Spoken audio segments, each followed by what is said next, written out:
Hello बच्चों, welcome back. आज हम स्टार्ट करने जा रहे हैं एक नई जर्नी, एक नया क्लास 12th फिजिक्स की बिगिनिंग होगी आज। सेट t इजकल टू 0 आज से समय शुरू हुआ। तो शुरू करते हैं क्लास 12th की physics on your beautiful channel physics study. So my name is Manjeet sir. तो चलिए स्टार्ट करते हैं फिजिक्स क्लास 12th की first chapter first part. Notes बनाना स्टार्ट कीजिए। देखिए आप, स्थिर वैद्युतिकी पहला चैप्टर स्थिर वैद्युतिकी, यानी स्थिर वैद्युतिकी जो हमारा चैप्टर है इसको तोड़ा जाए तो स्थिर प्लस वैद्युतिकी बराबर स्थिर वैद्युतिकी, यानी स्थिर वैद्युतिकी जो हमारा चैप्टर है वह दो शब्द से मिलकर बना है। कितना शब्द से मिलकर बना है जी? दो शब्द से मिलकर बना है। पहला स्थिर प्लस वैद्युतिकी, स्थिर प्लस वैद्युतिकी, यानी स्थिर प्लस वैद्युतिकी बराबर स्थिर वैद्युतिकी। अच्छा, स्थिर का मतलब क्या होता है? स्थिर तो स्थिर का मतलब होगा रुका हुआ, और वैद्युतिकी का मतलब क्या होगा? आवेश, यानी चार्ज, रुका हुआ यानी रेस्ट। यानी जो स्थिर वैद्युतिकी मेरा जो चैप्टर है उसमें सिर्फ और सिर्फ रेस्ट चार्ज के बारे में जानकारी प्राप्त करेंगे। किसके बारे में जानकारी प्राप्त करेंगे? रेस्ट चार्ज के बारे में जानकारी प्राप्त करेंगे। यानी स्थिर वैद्युतिकी में सिर्फ रुके हुए आवेश, यानी स्थिर वैद्युतिकी में रुके हुए आवेश के बारे में अध्ययन किया जाता है। यानी स्थिर वैद्युतिकी मेरा जो चैप्टर है उसमें सिर्फ और सिर्फ रुके हुए आवेश के बारे में पढ़ेंगे। किसके बारे में पढ़ेंगे? रुके हुए आवेश के बारे में पढ़ेंगे, जिसमें आवेश का प्रवाह नहीं होगा। यानी आवेश क्या होगा जी? रुका हुआ होगा, यानी रेस्ट में होगा। यानी स्थिर वैद्युतिकी, बोलिए रहे, यानी स्थिर वैद्युतिकी में सिर्फ रुके हुए आवेश के बारे में अध्ययन किया जाता है। क्यों?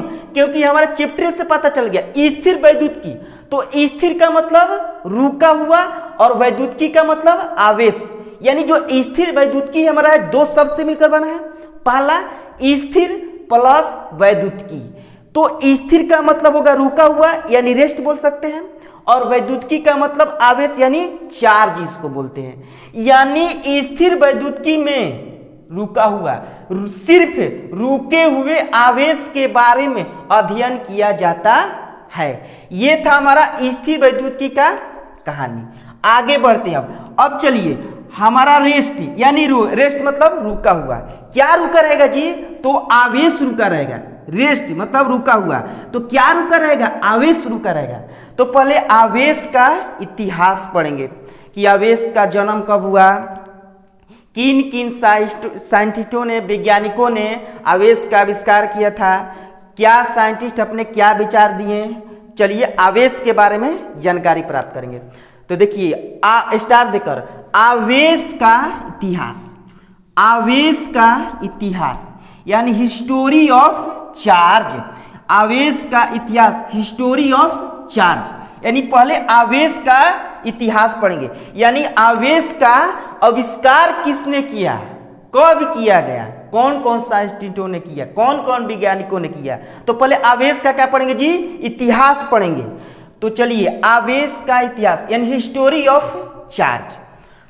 देखिए तो 600 वर्ष पूर्व, 600 वर्ष पूर्व यूनानी दार्शनिक थेल्स, कौन वैज्ञानिक जी? यूनानी दार्शनिक थेल्स, यूनानी दार्शनिक थेल्स। देखिएगा यूनानी दार्शनिक थेल्स 600 वर्ष पूर्व यूनानी दार्शनिक थेल्स नामक वैज्ञानिक ने देखा कि जब अंबर नामक पदार्थ को, किसको जी? अंबर नामक पदार्थ को, अंबर क्या है? पदार्थ है। तो अंबर नामक पदार्थ को रेशम से या बिल्ली की खाल से रगड़ा जाए। क्या किया जाए जी? रगड़ा जाए, मतलब रब किया जाए। मतलब एक रेशम की खाल ले लिए और एक का ले लीजिए अंबर ले लिए, तो 600 वर्ष पूर्व यूनानी दार्शनिक थेल्स नामक वैज्ञानिक ने देखा कि जब अंबर नामक पदार्थ को, किसको जी, अंबर नामक पदार्थ को रेशम से, रेशम जिससे हम लोग रेशम वस्त्र नहीं पहनते हैं, वही रेशम वस्त्र, रेशम से या बिल्ली की खाल से, बिल्ली की खाल जो म्याऊ म्याऊ म्याऊ म्याऊ जो बिल्ली नहीं करती है, तो उसका खाल यानी उसका जो चमड़ा, ऊपर का जो उसका चमड़ा हो उसका बोलते हैं खाल। नहीं बोलते हैं कि मैं तुम्हारा चमड़ा निचोड़ दूंगा, नहीं बोलते। जब दो बंदा और बंदी में लड़ाई होता है तो बंदी क्या बोलती है, बंदी बोलती है कि तुम्हारा चमड़ा निचोड़ दूंगा, नहीं बोलती है। तो वही, तो बंदा का तो चमड़ा नहीं, यहाँ पर बिल्ली की चमड़ा होना। किसकी चमड़ा जी, बिल्ली की चमड़ा। तो देखिए ये फिर से, ये देखिए 600 वर्ष पूर्व यूनानी दार्शनिक थेल्स नामक वैज्ञानिक ने देखा कि जब अंबर नामक पदार्थ को, किसको जी, जब अंबर नामक पदार्थ को रेशम से या बिल्ली की खाल से, यानी अंबर नामक पदार्थ को किससे रगड़ाना है, रेशम से या बिल्ली की खाल से रगड़ा जाता है तो हल्की वस्तु जैसे कागज के टुकड़े, हल्की वस्तु जैसे कागज के टुकड़े, हल्के पंख तथा धूल के कण इत्यादि को अपनी ओर आकर्षित करता है। क्या करता है जी, आकर्षित करता है। फिर से बता रहे हैं, देखिए यहाँ पर 600 वर्ष पूर्व यूनानी दार्शनिक थेल्स नामक वैज्ञानिक ने देखा कि जब अंबर नामक पदार्थ को रेशम से, रेशम रेशमी वस्त्र या बिल्ली की खाल से क्या किया जाए जी, रगड़ा जाता है, रगड़ा जाता है तो हल्की वस्तु जैसे कागज के टुकड़े, आप कागज के टुकड़े छोटे छोटे एकदम कर दीजिए, हम छोटे छोटे कागज के टुकड़े, हल्के पंख, पंख जैसे आसमान में देखते हैं कि एक पंछी उड़ती है तो उसका पंख गिर जाता है ना नीचे, तो उसमें से छोटा छोटा एकदम पार्ट निकाल दो, उस पंख का एकदम छोटा छोटा पार्ट कर दो, तो उसका वजन जो होगा क्या होगा, ना के बराबर। अब छोटे छोटे कागज के टुकड़ा कर दो, उसका वजन जो क्या होगा, ना के बराबर, यानी जो वस्तु का हल्की वस्तु हो जाएगा।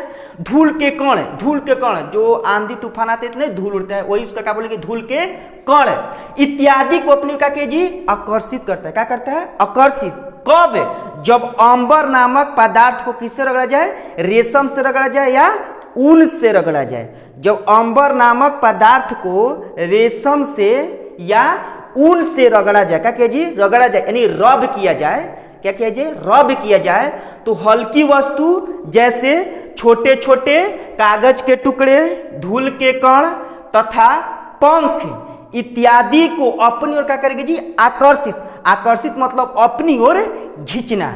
जैसे आप लोग सब कुछ किया होगा कि ये हमारा कलम एक लेते हैं और इस कलम को हम अपने बाल में रब करते हैं, तो जब इस कलम को अपने बाल में रब करते हैं, चाहे कंघी, कंघी को जो अपने बाल में रब करते हैं, तो छोटे छोटे अगर कागज के टुकड़े इसके नीचे रखा जाए तो देखें कि इस जो हमारा कलम है या कंघी है, छोटे छोटे कागज के टुकड़े को क्या करेगा, अपनी ओर आकर्षित करेगा। क्या करेगा जी, अपनी ओर आकर्षित करेगा। चाहे धूल के कण या पंख को अपनी ओर क्या करेगा जी, आकर्षित करेगा। कौन, कंघी या तो कलम। तो यहां पर अंबर नामक पदार्थ को किसको रगड़ा जाए, रेशम से रगड़ा जाए या बिल्ली की खाल से रगड़ा जाए। तो जब रेशम को, जब रेशम से या बिल्ली की खाल से रगड़ा जाए अंबर नामक पदार्थ को, तो हल्की वस्तु, कौन सा हल्की वस्तु हो, तो कागज के टुकड़े, हल्के पंख, कागज के टुकड़े, हल्के पंख तथा धूल के कण इत्यादि को अपनी ओर क्या करेगी जी, आकर्षित। आकर्षित मतलब अपनी ओर खींचेगी। चलिए अब भाई उसके बाद आए थे 1600 ईस्वी में, 1600 ईस्वी में चिकित्सक विज्ञानी doctor William Gilbert, doctor William Gilbert कितना ईस्वी में आए थे जी, 1600 ईस्वी में आए थे। सुनिए इनका कहानी। तो 1600 ईस्वी में, ये आवेश का इतिहास पढ़ रहे हैं, आवेश का इतिहास कि आवेश का कब जन्म हुआ, किन किन साइंटिस्टों ने किया। तो 1600 ईस्वी में चिकित्सक वैज्ञानिक डॉक्टर विलियम गिलबर्ट। कौन जी? चिकित्सक वैज्ञानिक डॉक्टर विलियम गिलबर्ट। 1600 ईस्वी में चिकित्सक वैज्ञानिक डॉक्टर विलियम गिलबर्ट ने बताया कि अंबर की ही भांति, किसके भांति जी? अंबर की ही भांति ही अन्य पदार्थ जैसे कांच, कांच मतलब शीशा, चमड़ा, गंधक तथा एबोनाइड इत्यादि को भी रगड़े जाने पर आकर्षित करता है। किसने बताया था जी? वैज्ञानिक डॉक्टर विलियम गिलबर्ट। कब बताए थे? 1600 ईस्वी में बताए थे। क्या बताए थे? 1600 ईस्वी में बताए थे क्या जी? कि जब अंबर के ही भांति, किसके भांति जी? अंबर के ही भांति अन्य पदार्थ जैसे कांच, चमड़ा, गंधक तथा एबोनाइड इत्यादि को अपनी ओर क्या करेगा जी? आकर्षित। आकर्षित मतलब क्या करेगा जी? अपनी ओर खींचना। अच्छा, ये जो डिफिनेशन दिए इनका ही डिफिनेशन है, खाली ये 4-5 वर्ड क्या जोड़ दिए जी? तो ये जोड़ दिए, कांच को भी आकर्षित करेगी, चमड़ा को भी आकर्षित करेगी, गंधक को आकर्षित करेगी और एबोनाइड। अब सुनिए कांच की कहानी। जैसे कांच, शीशा ले लीजिए, शीशा उसको हथौड़ी से चूर चूर कर दीजिए, एकदम धूल जैसा हो जाएगा, एकदम पाउडर जैसा उसका। तो उसको जब हम अंबर और ये जो रेशम से हम रगड़े हैं, अंबर को जो रेशम से रगड़े हैं, तो जो उसमें कुछ समय के लिए आवेश उत्पन्न हो गया है, तो जो कांच को चूर चूर कर देंगे, जब एकदम मही में, एकदम टूट टूट कर मही में कर देंगे, तो जब उसके सामने रखेंगे तो क्या करेगी जी? आकर्षित करेगी। चलिए उसी प्रकार कांच बात क्या है जी? चमड़ा। जिसे चमड़ा को एकदम सूख जाएगा तो उसको जब पीटेंगे तो चूर चूर जब मही हो जाएगा, तो चमड़ा को भी अपने क्या कर जी? आकर्षित करेगी। और किसको जी? गंधक और एबोनाइड के छड़ को अपनी ओर क्या करेगी जी? आकर्षित करता है। किसने बताया था जी? चिकित्सक वैज्ञानिक डॉक्टर विलियम गिलबर्ट। कब बताए थे? 1600 ईस्वी में। फिर से ये बता रहे हैं, 1600 ईस्वी में चिकित्सक वैज्ञानिक डॉक्टर विलियम गिलबर्ट ने बताए कि अंबर के ही भांति, किसके भांति जी? अंबर के ही भांति, यानी उनका ही जैसा, अंबर की ही भांति अन्य पदार्थ जैसे कांच, चमड़ा, गंधक तथा एबोनाइड इत्यादि को भी रगड़े जाने पर, क्या कहिए जी? रगड़े जाने पर आकर्षित करता है। चलिए उसके बाद आए थे 1646 ईस्वी में सर टॉमस ब्राउन। कब आए थे जी? 1646 ईस्वी में आए थे सर टॉमस ब्राउन। कौन आए थे? Sir Thomas brown. सुनिए अब sir Thomas brown. Sir Thomas brown का कहा नाम यह था कि ये लोग बोलते थे, यूनानी दार्शनिक थेल्स और डॉक्टर विलियम गिलबर्ट, कि अगर अंबर नामक पदार्थ को रेशम से या बिल्ली की खाल से रगड़ा जाए तो हल्की वस्तु को अपनी ओर आकर्षित करेगी।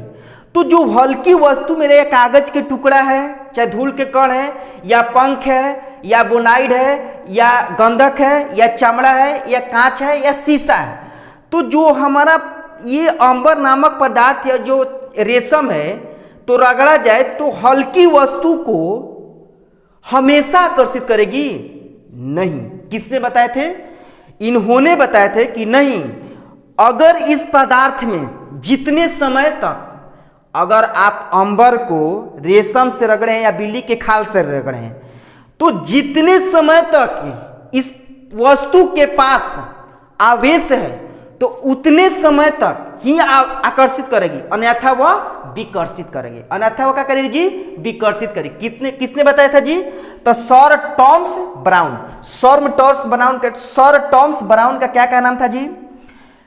कि विद्युत, यानी 1646 ईस्वी में सर टॉमस ब्राउन ने विद्युत को परिभाषित किए। विद्युत को परिभाषित किसने किए थे? Sir Thomas brown. किसने किए थे जी? Sir Thomas brown.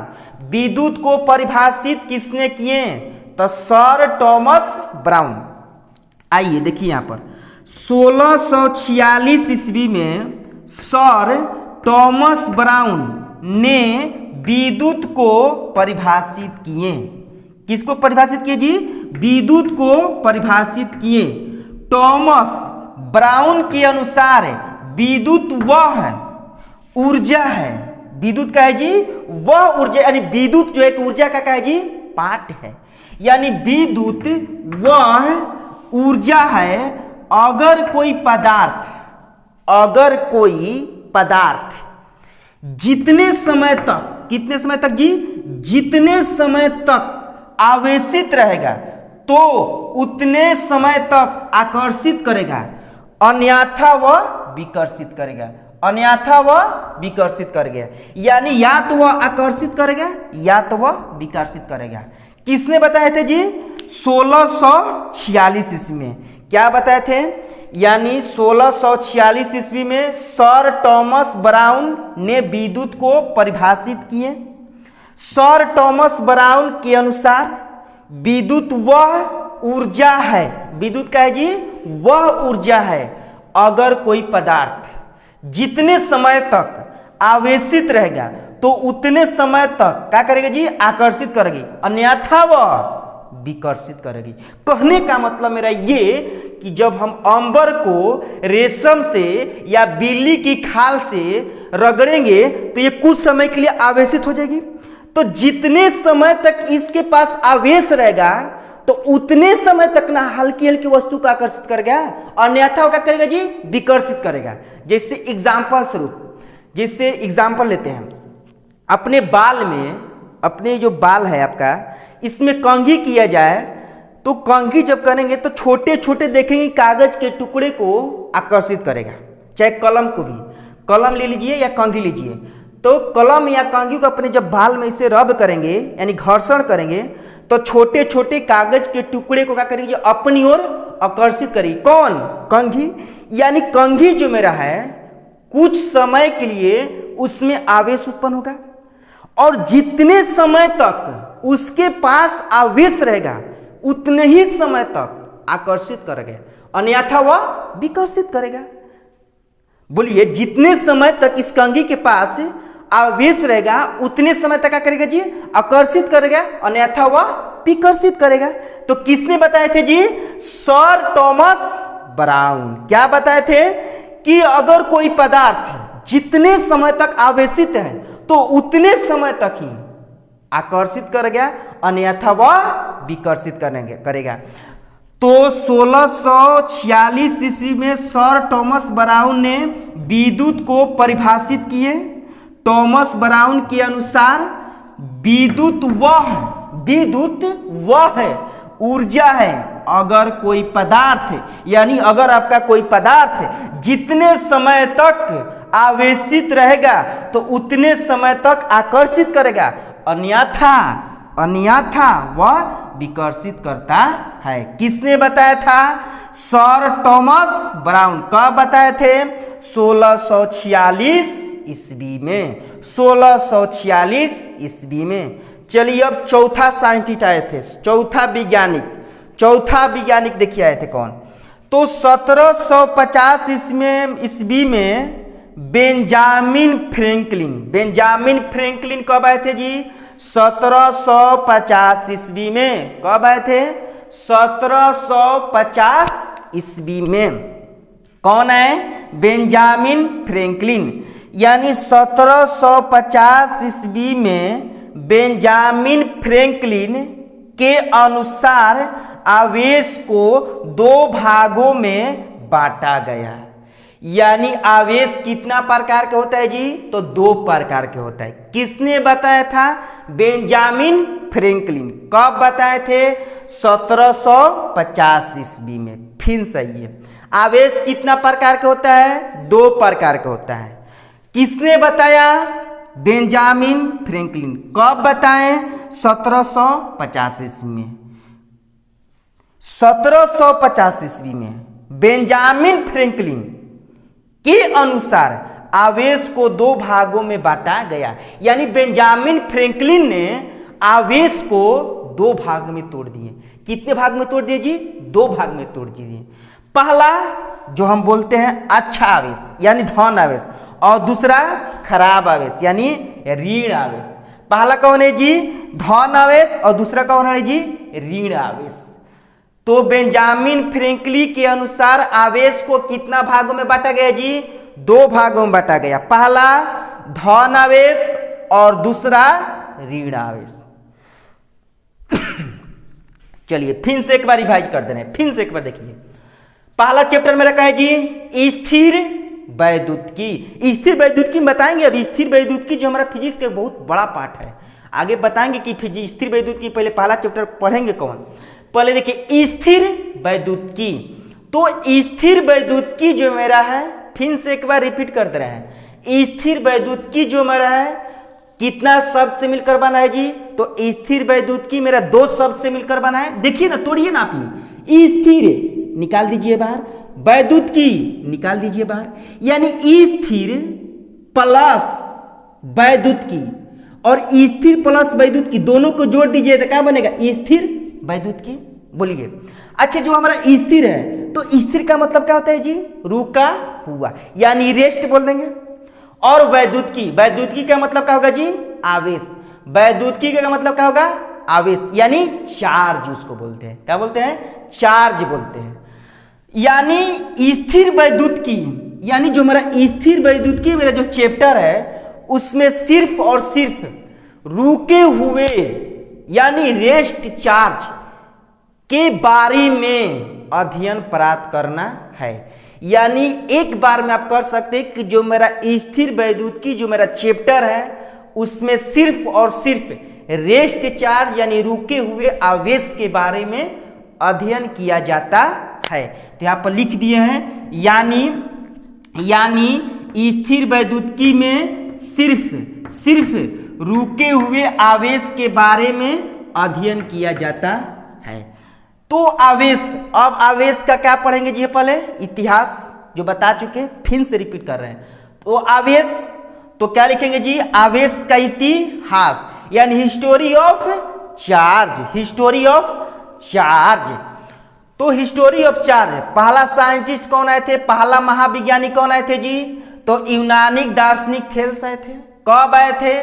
600 वर्ष पूर्व, मतलब आज के 600 वर्ष पूर्व पहले। तो 600 वर्ष पूर्व में क्या बताए थे? सुनिए इनके बारे में। तो 600 वर्ष पूर्व यूनानी दार्शनिक थेल्स नामक वैज्ञानिक ने देखा कि, क्या किया जी? देखा कि जब अंबर नामक पदार्थ को, किसको जी? अंबर नामक पदार्थ को रेशम से, रेशमी वस्त्र या बिल्ली की खाल से, यानी बिल्ली की चमड़ा, खाल चमड़ा से रगड़ा जाता है तो हल्की वस्तु जैसे कागज के टुकड़े, हल्के पंख तथा धूल के कण, अरे धूल के कण जो आंधी बूंदी में उड़ता है, धूल के कण इत्यादि को अपनी ओर क्या करेगी जी? आकर्षित करता है। इत्यादि को अपनी क्या करेगी जी? आकर्षित करता है। उसके बाद दूसरा वैज्ञानिक कौन आए थे? 1600 ईस्वी में चिकित्सक वैज्ञानिक डॉक्टर विलियम गिलबर्ट। कौन आए थे जी?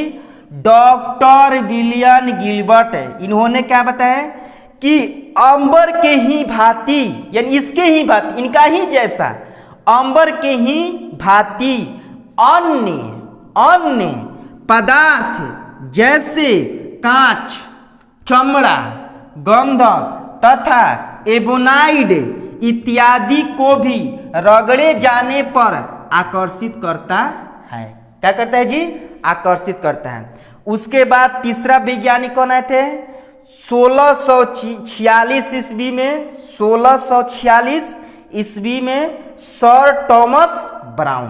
कौन आए थे जी? सर टॉमस ब्राउन ने विद्युत को परिभाषित किए। यानी एक नंबर में आपको पूछ सकता है कि विद्युत को परिभाषित किसने किए? तो सर टॉमस ब्राउन। कब किए जी? 1646 ईस्वी में किए थे। आइए देखिए यहाँ पर 1646 ईस्वी में सर टॉमस ब्राउन ने विद्युत को परिभाषित किए। क्या किए जी? परिभाषित किए। टॉमस ब्राउन के अनुसार विद्युत वह है, विद्युत वह है, ऊर्जा है। विद्युत क्या है जी? ऊर्जा है, वह ऊर्जा है। अगर कोई पदार्थ जितने समय तक आवेशित रहेगा तो उतने समय तक आकर्षित करेगा, अन्यथा वह विकर्षित करता है। किसने बताए थे जी कि आकर्षित भी करेगा और विकर्षित करेगा? तो सर टॉमस ब्राउन ने बताए थे। उसके बाद चौथा वैज्ञानिक कौन आए थे जी? महान वैज्ञानिक चौथा 1750 ईस्वी में बेंजामिन फ्रैंकलिन। यानी बेंजामिन फ्रैंकलिन जो वैज्ञानिक है, आवेश को दो भागों में बांट दिए। कितना भागों में बांट दिए जी? दो भागों में बांट दीजिए। पहला धन आवेश और दूसरा ऋण आवेश। यानी 1750 ईस्वी में बेंजामिन फ्रैंकलिन के अनुसार आवेश को दो भागों में बांटा गया। पहला धन आवेश और दूसरा ऋण आवेश। पहला धन आवेश और दूसरा ऋण आवेश। तो चलिए स्थिर वैद्युतिकी का हम कहानी इतिहास पढ़ लिए, आवेश का क्या पढ़ लिए जी? इतिहास। अब स्थिर वैद्युतिकी का पहला चैप्टर पढ़ने जा रहे हैं, विद्युत आवेश तथा विद्युत क्षेत्र।